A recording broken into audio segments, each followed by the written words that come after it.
So last time आपण equivalent capacity of series and पॅरल combination बघितलेलं होतं. तर equivalent capacity of series combination काय येतं तो बघा. सिरीज कॉम्बिनेशन जर असेल, series combination, then 1 by CS is equal to 1 by C1 plus 1 by C2 up to काय येणार आहे 1 by Cn. This is for series combination.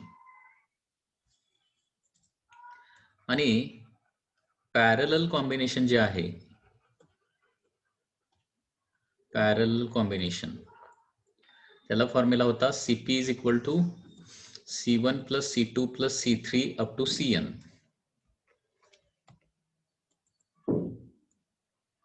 So this is for parallel combination. Okay.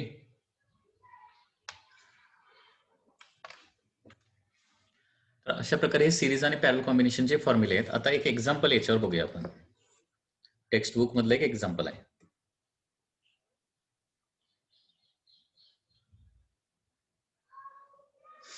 तर या example मध्ये काय दिलंय बघा.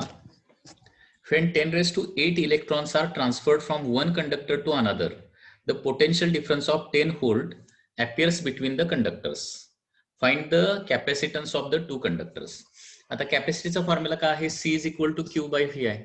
मग आता अगोदर चार्ज काढायला पाहिजे आणि फी इथं फाइंड आउट करायला पाहिजे. आता इलेक्ट्रॉन किती दिलेत बघा. 10⁸ इलेक्ट्रॉन्स इथं दिलेत. 10⁸ इलेक्ट्रॉन ट्रान्सफर करणार म्हणजे काय होणार आहे, 10⁸ इलेक्ट्रॉनचा जो काही चार्ज असेल तेवढा चार्ज इथं डेव्हलप होणार. म्हणजे आता एका इलेक्ट्रॉनवर चार्ज किती असतो, 1.6 इंटू 10⁻⁻19 असतो एका इलेक्ट्रॉनवर चार्ज. ओके. अगोदर क्यूचा फॉर्म्युला लिहूया. क्यूचा फॉर्म्युला असणार N into E. Number of electron किती आहे 10⁸ आणि एका इलेक्ट्रॉनवर चार्ज किती आहे 1.6 इंटू 10⁻⁻19 कुलोम. तर 10⁸ इलेक्ट्रॉनवर एकूण चार्ज होणार आहे 1.6 इंटू 10⁻⁻ किती 11 कुलोम. हा झाला चार्ज. आणि एवढा चार्ज डेव्हलप केल्यानंतर इथं पीडी किती डेव्हलप होतोय, पोटेन्शियल किती डेव्हलप होतोय, 10 व्होल्टचं पोटेन्शियल डेव्हलप होतंय. तर आता कॅपॅसिटी काढायला सांगितले. तर कॅपॅसिटीचा फॉर्म्युला माहिती आहे आपल्याला. We know that capacity C is equal to Q by V. Q किती आहे 1.6 इंटू 10⁻⁻11. फी किती आहे 10 आहे. सो कॅपॅसिटी 10 ने डिवाइड केल्यानंतर 1.6 इंटू 10⁻⁻ किती होणार -12 फॅरेड होणार. कॅपॅसिटीचं युनिट काय आहे फॅरेड. लक्षात येते बरोबर आहे ना. 10⁻⁻11 डिवायडेड बाय 10 म्हणजे 10⁻⁻12 होणार. सो बुक मध्ये प्रिंटिंग मिस्टेक केलेली आहे. चार्ज बरोबर आहे 1.6 इंटू 10⁻⁻11 डिवायडेड बाय 10 म्हणजे किती होणार 10⁻⁻12. आणि 10⁻⁻12 ला काय म्हटलं जातं पिको म्हटलं जातं. सो 1.6 पिको फॅरेड असं आपण म्हणू शकतो. कॅपॅसिटी किती येणार आहे 1.6 पिको फॅरेड. ओके. याच्यानंतर एक नेक्स्ट क्वेश्चन, आणखी एक क्वेश्चन आहे, तो एक क्वेश्चन बघूया.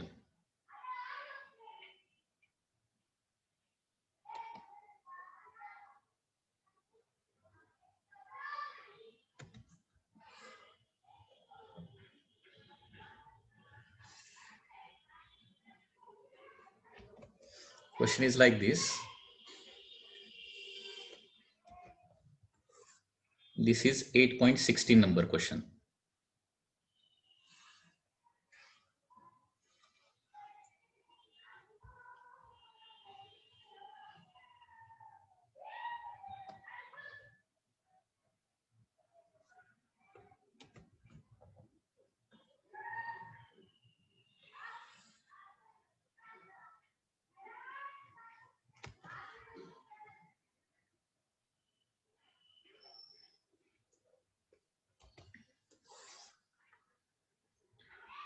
ओके. तर क्वेश्चन मध्ये काय दिलंय बघा 8.16.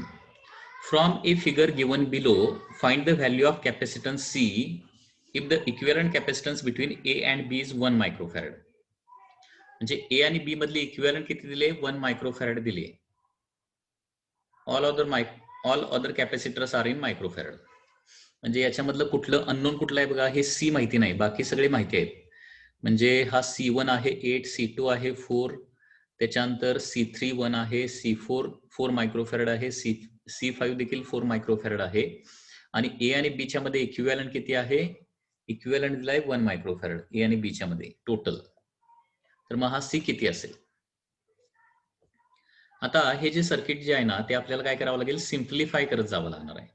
सिम्प्लिफाय कसं करत जावं लागेल? तर जेवढं आपल्याला छोटे छोटे कॉम्बिनेशन करता येतील तेवढे कॉम्बिनेशन करावे लागतील. आता सगळ्यात अगोदर कॉम्बिनेशन कुठलं करूया बघा, C4 आणि C5. हे बघा, C4 ची एक प्लेट इथं जोडलेली आहे आणि C5 ची देखील एक प्लेट तिथं जोडलेली आहे. C4 ची दुसरी प्लेट इथं जोडलेली आहे आणि C5 ची दुसरी प्लेट पण तिथं जोडलेली आहे. म्हणजे C4 आणि C5 हे जे आहेत ते दोन कॉमन टर्मिनलच्या मध्ये जोडलेले आहेत. C4 C5 कुठे जोडलेले आहेत? दोन कॉमन टर्मिनलच्या मध्ये. त्याच्यामुळे C4 C5 पॅरलल आहेत. हे अगोदर सोडूया, C4 C5. तर याची डायग्राम कशी होणार बघा. मग ही डायग्राम अशी होणार आहे. स्टेप बाय स्टेप तुम्हाला हे सिम्प्लिफाय करत जावं लागेल. तर इथं अगोदर लिहावं लागेल. काय लिहावं लागेल सोल्युशन मध्ये? C4 and C5 are parallel. Therefore, their equivalent किती येणार? Their equivalent is, त्यांचा इक्विव्हॅलंट किती येणार? पॅरल मध्ये ऍडिशन होते ना. 4 equivalent is equal to 4 + 4 that is equal to 8 microfarad होणार.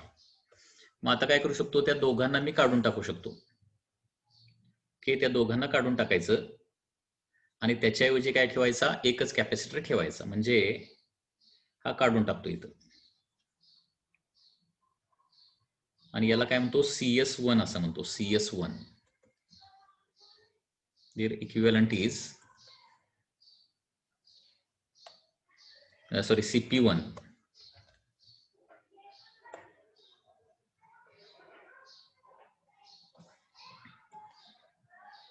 CP1 ठीक आहे, कारण हे C4 C5 पॅरलल आहेत ना. 4 आणि 4 चं किती येणार? 8 येणार.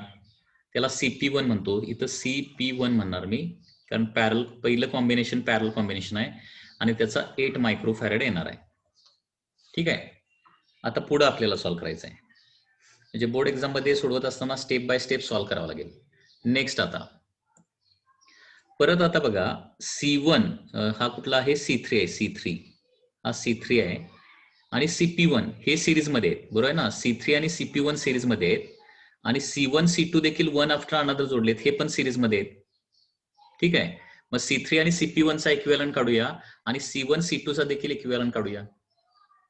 Now C3 and CP1 are in series and their equivalent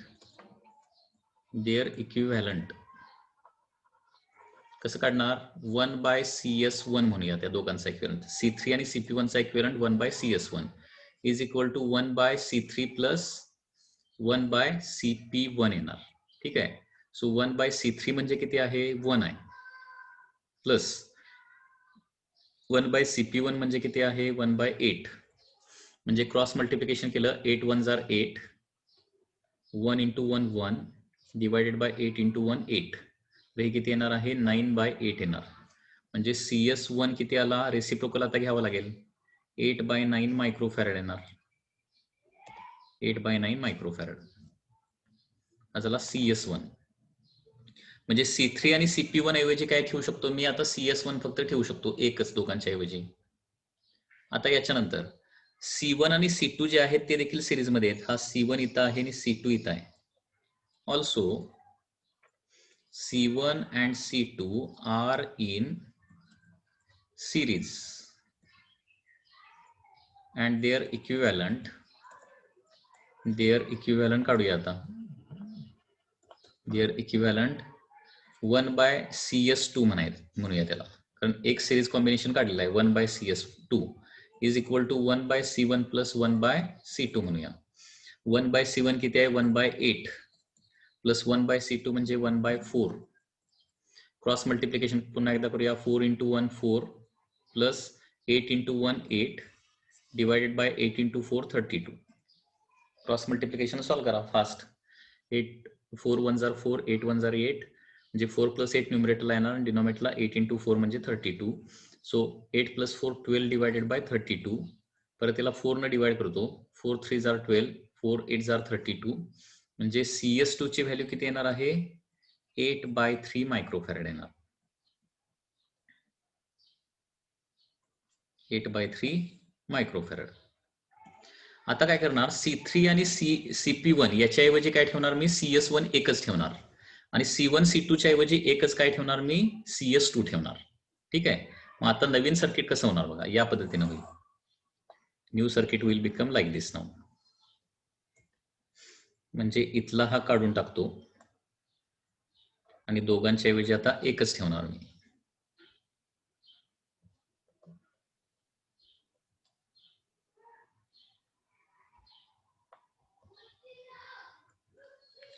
okay, C1 C2 च्या ऐवजी काय ठेवायचं आहे? CS2 ठेवायचा आहे. CS2 आणि तो किती मायक्रो फॅरेडचा आलाय बघा? 8/3 चा आलाय. ओके, त्याचबरोबर ही ब्रँच काय येणारच नाही आता, हे ऑलरेडी कॅन्सल झालेलं आहे. त्याच्यानंतर आता बघा CP1 आणि CP1 आणि C3चं इक्विव्हॅलंट CS1 आलाय. तो CS1 दोघांच्या ऐवजी एका ठिकाणी ठेवतो कुठेतरी. हा कॅन्सल करतो. दोघांच्या मधला एक कॅन्सल करा आणि एक ठेवा.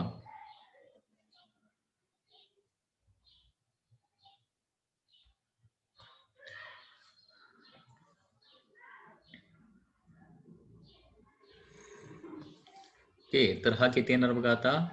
CS1 आणि हा किती लिहायचा आहे? 8/9 लिहायचा आहे.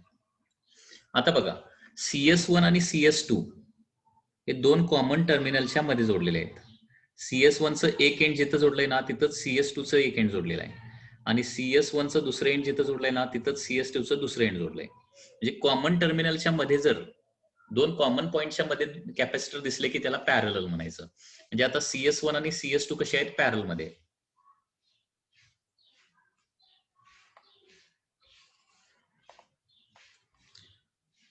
Now CS1 and CS2 are connected parallel. Okay, their equivalent किती असेल? Their equivalent is समजा CP2 असेल, कारण CP1 ऑलरेडी एकदा वापरलेला आहे आपण. CP2 असेल तर therefore काय होणार आहे? CP2 is equal to CS1 plus CS2 येणार आहे. पॅरल मध्ये डायरेक्ट ऍडिशन होतं. So 8/3 plus 8/9, 8/3 plus 8/9. Cross multiplication करूया डायरेक्टली. 9 8 जार 72, 8 3 जार 24 डिवायडेड बाय 9 3 जार 27. CP2 येणार 24 प्लस 72 म्हणजे किती होणार? 96 होते. 96 डिवायडेड बाय 27. ओके, आता याला 3 ने डिवाइड होऊ शकते. 32 डिवायडेड बाय 9 हा CP2 झाला. आता CS1 CS2 ऐवजी मी काय ठेवू शकतो? CP2 ठेवू शकतो. त्याच्यामुळे फायनल कॉम्बिनेशन कसं होणार बघा? पॉइंट ए नंतर मध्ये काय आहे? हा C आहे जो आपल्याला फाइंड आउट करायचा आहे. त्याच्यानंतर CS1 CS2 चा इक्विव्हॅलंट डायरेक्टली पुढे मी आता लिहू शकतो. तो किती आहे? CP2 आहे, दॅट इज 32/9. आणि मग कुठला पॉइंट येतोय? बी पॉइंट येतोय. आणि ए आणि बी च्या मधला इक्विव्हॅलंट आता तुम्हाला दिलेला आहे. ए आणि बी च्या मधला इक्विव्हॅलंट दिलेला आहे. Okay, now equivalent between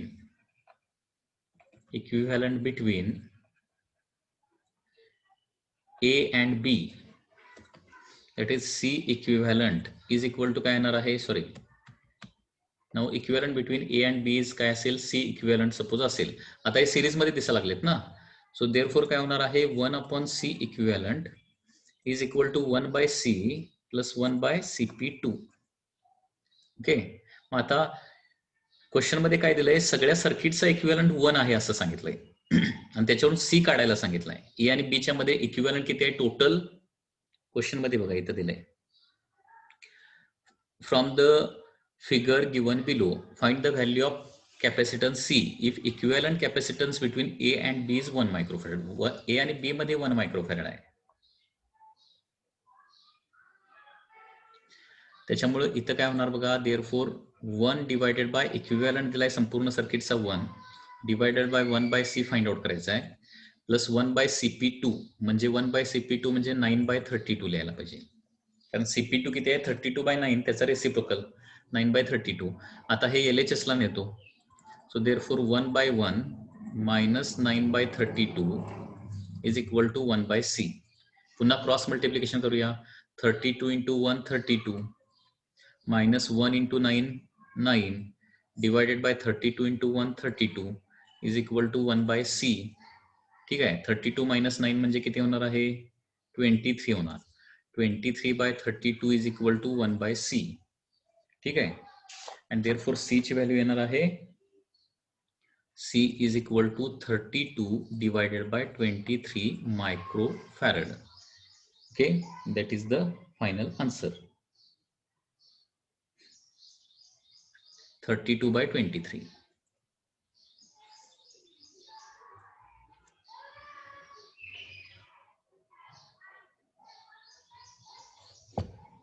okay, याची व्हॅल्यू किती येते बघा, 32 बाय 23 म्हणजे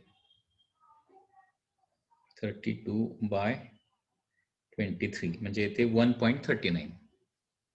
बुक मध्ये पण 1.39 काढलेले आहे, 1.3913 मायक्रोफॅरड. कोणाला याच्यामध्ये काय डाऊट असेल तर विचारा.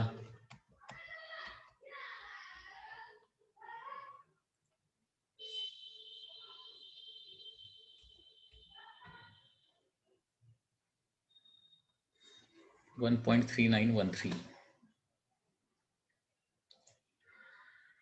म्हणजे स्टेप बाय स्टेप काय केलोय आपण, कॅपॅसिटन्सची संख्या काय करायला लागलोय, कमी कमी कमी कमी करत गेलोय स्टेप बाय स्टेप.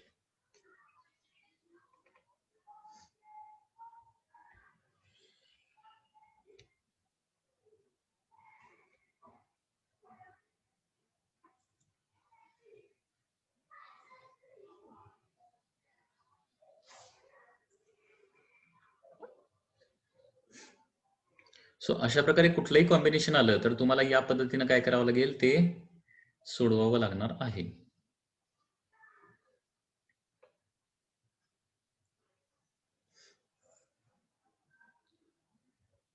जरा बघा सुरुवातीपासून काय केलेलं आहे. सुरुवातीला C4 C5 चा इक्विव्हॅलंट काढला पॅरल मध्ये आणि C4 C5 ऐवजी CP1 ठेवला.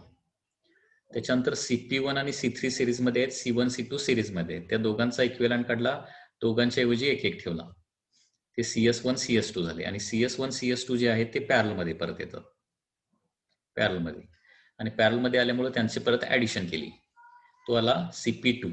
आणि CP2 आणि C सिरीज मध्ये, आणि CP2 आणि C या सिरीजचा मिळून किती आहे, टोटल 1 आहे.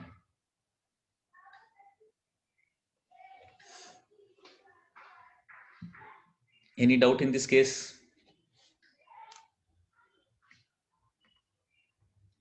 हा, आता एक व्हेरी व्हेरी इंपॉर्टंट डेरिवेशन आपल्याला बघायचं आहे, व्हेरी इंपॉर्टंट डेरिवेशन, आणि ते काय आहे, capacitance of a parallel plate capacitor. Capacitance of A parallel plate capacitor.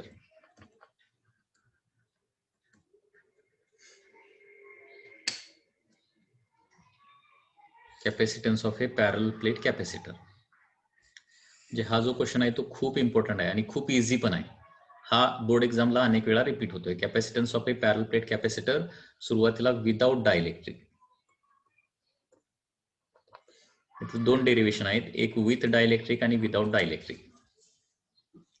Okay, तर सपोज हा एक कॅपॅसिटर आहे,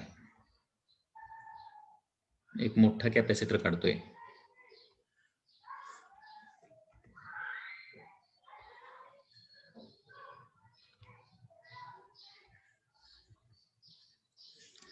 ओके, हा एक कॅपॅसिटर आहे. आणि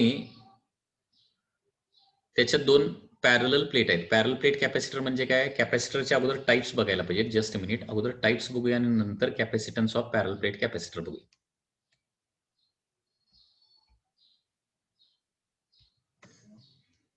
टाइप्स ऑफ कॅपॅसिटर्स. टाइप्स राहिले.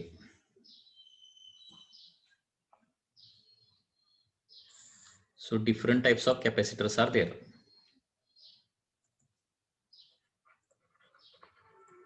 Types of capacitors.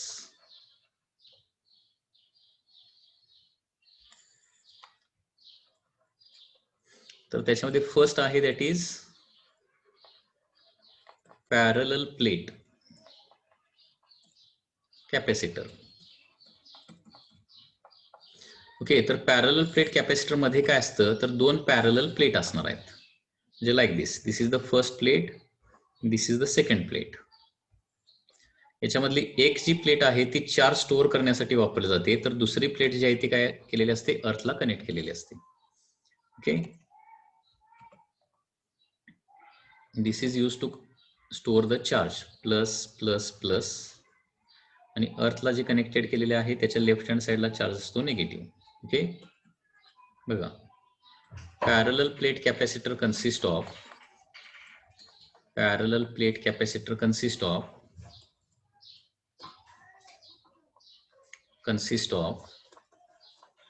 okay, two parallel plates.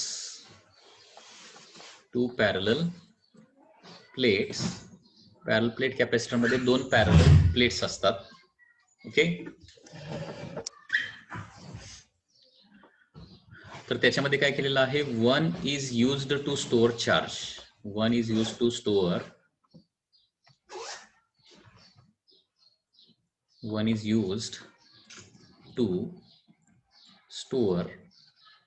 charge and another is connected to earth.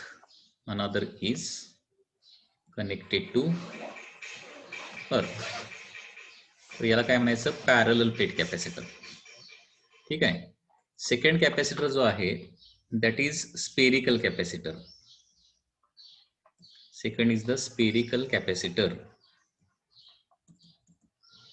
जसं पॅरलल प्लेट कॅपॅसिटर मध्ये दोन पॅरलल प्लेट्स असतात, तसं स्पेरिकल कॅपॅसिटर मध्ये काय असणार आहे, दोन कॉन्सेंट्रिक स्पियर्स असणार आहेत. So there are two concentric spheres. Okay, हा बाहेरचा स्पियर आणि हा आतला sphere.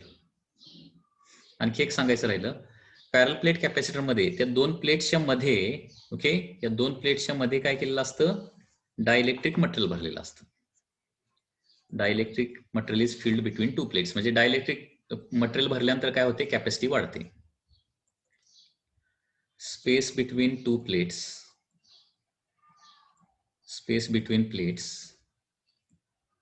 is filled with dielectric material. ज्याचा डायइलेक्ट्रिक कॉन्स्टंट काय असतो, हाय असतो. जेवढा डायइलेक्ट्रिक कॉन्स्टंट जास्त तेवढं कॅपॅसिटी जास्त. आता जसा पॅरल प्लेट कॅपॅसिटर आहे तसा स्पेरिकल कॅपॅसिटर आहे. स्पेरिकल कॅपॅसिटर मध्ये काय असतात, दोन कॉन्सेंट्रिक स्पियर्स असतात. डायइलेक्ट्रिक म्हणजे आपण खूप स्टडी केले की रे, डायइलेक्ट्रिक म्हणजे काय, त्यांचं पोलरायझेशन म्हणजे काय. जरा पाठीमागचे व्हिडिओ सगळे व्यवस्थित बघा, तुम्ही अभ्यास करायला पाहिजे व्यवस्थित. डायइलेक्ट्रिक म्हणजे इन्सुलेटिंग मटेरियल की ज्याच्यामध्ये इलेक्ट्रिक फील्ड एनर्जी आपण स्टोअर करू शकतो, ज्याचं पोलरायझेशन होऊ शकतं. तर त्याच्यासाठी पाठीमागचे डायइलेक्ट्रिक वरच आपण एक दोन लेक्चर कमीत कमी घेतलेले आहेत. डायइलेक्ट्रिक म्हणजे काय, डायइलेक्ट्रिक इलेक्ट्रिक फील्ड मध्ये ठेवल्यावर काय होतंय वगैरे वगैरे. ठीक आहे. Spherical capacitor. आता स्पेरिकल कॅपॅसिटर मध्ये दोन स्पियर्स असतात.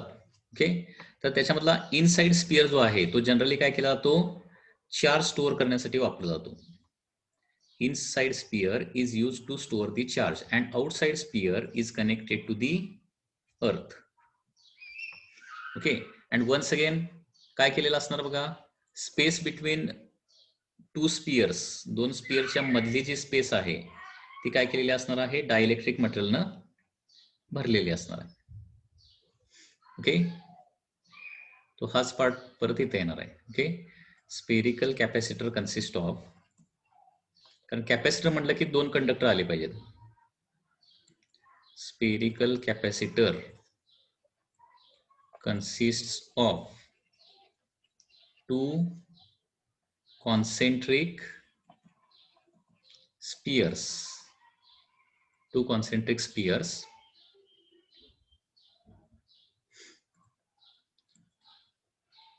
Inner sphere is used to store charge and outer sphere is earthed, means connected to earth, and once again space between spheres is filled with space between spheres is filled with dielectric.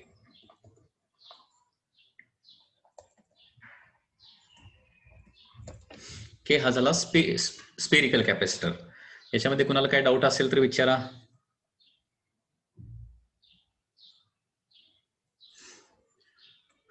Any doubt? हा, आता third capacitor बघूया. Third capacitor आहे cylindrical, म्हणजे कॅपॅसिटरचे एकूण 3 type आहेत. Cylindrical capacitor. Okay, cylindrical capacitor. आता जसं दोन पॅरल प्लेट कॅपॅसिटर मध्ये 2 पॅरल प्लेट्स असतात, स्पेरिकल कॅपॅसिटर मध्ये 2 कॉन्सेंट्रिक स्पियर्स असतात, तसं सिलेंड्रिकल कॅपॅसिटर मध्ये काय असतात, 2 कोॲक्सियल सिलेंडर्स असतात. कोॲक्सियल cylinders like this.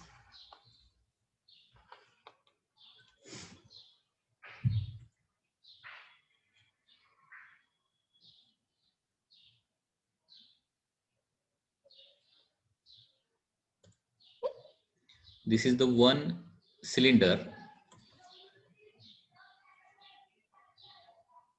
and inside that cylinder there is another cylinder.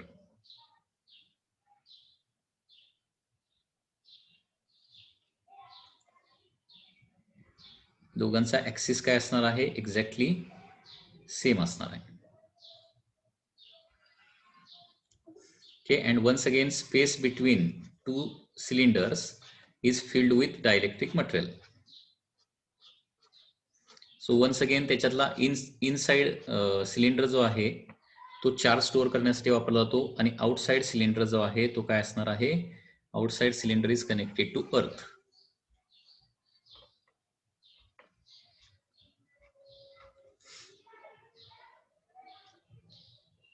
याच्यामध्ये काय लिहिणार बघा, cylindrical capacitor consist of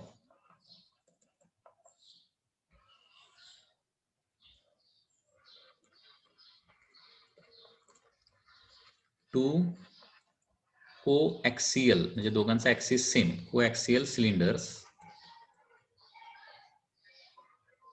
2 coaxial cylinders. Inner cylinder is used to store charge and outer cylinder is connected to earth.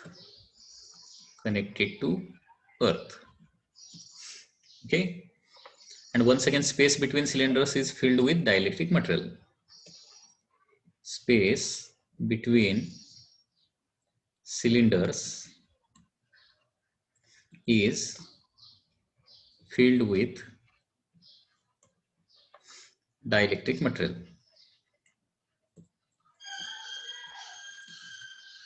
Okay, तर अशा प्रकारे 3 टाईपचे capacitors आहेत. कुठला पहिला पॅरल प्लेट, दुसरा स्पेरिकल आणि तिसरा सिलेंड्रिकल कॅपॅसिटर. ठीक आहे,